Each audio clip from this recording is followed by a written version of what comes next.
സദ്യയിലെ രസത്തിൻ്റെ recipe ചോദിച്ചിട്ട് ഒരുപാട് request വന്നിട്ടുണ്ട്. അപ്പോൾ അതൊന്ന് ചെയ്ത് കാണിക്കുകയാണ്. ഞാൻ 1 ലിറ്ററോളം പരിപ്പ് വേവിച്ച വെള്ളം മാറ്റി വെച്ചിട്ടുണ്ട്. തുവരപ്പരിപ്പിന് വേവിച്ചതാണ് കേട്ടോ. ഇനി ഒരു 3-4 തക്കാളി ഒന്ന് കട്ട് ചെയ്തിട്ട് കൊടുത്തു. ഒരു 5-6 അല്ലി വെളുത്തുള്ളി കട്ട് ചെയ്തിട്ട് കൊടുക്കുന്നുണ്ട്.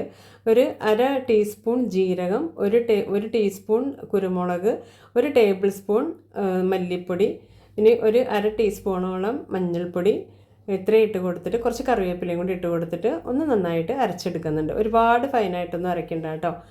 ജസ്റ്റ് ആ ജീരകവും കുരുമുളകൊക്കെ ഒന്ന് നന്നായിട്ട് അരിഞ്ഞ് കിട്ടിയാൽ മതി.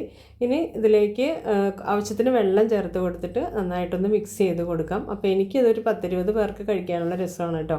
അപ്പോൾ നമ്മുടെ വീട്ടിലെ ക്വാണ്ടിറ്റി അനുസരിച്ചിട്ട് വേണം മസാലകൾ വെള്ളമൊക്കെ ആഡ് ചെയ്ത് കൊടുക്കാനായിട്ട്.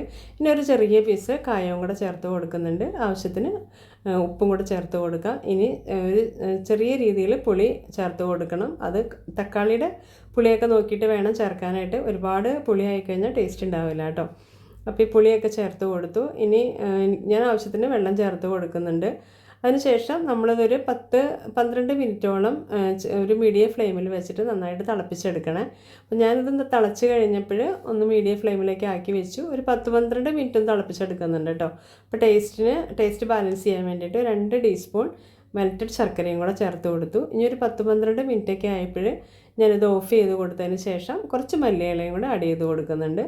അതിന് ശേഷം നമ്മൾ രസം വാങ്ങി വെച്ചിട്ട് അതിലേക്ക് വറുത്തിടാൻ പോവാണ് കേട്ടോ.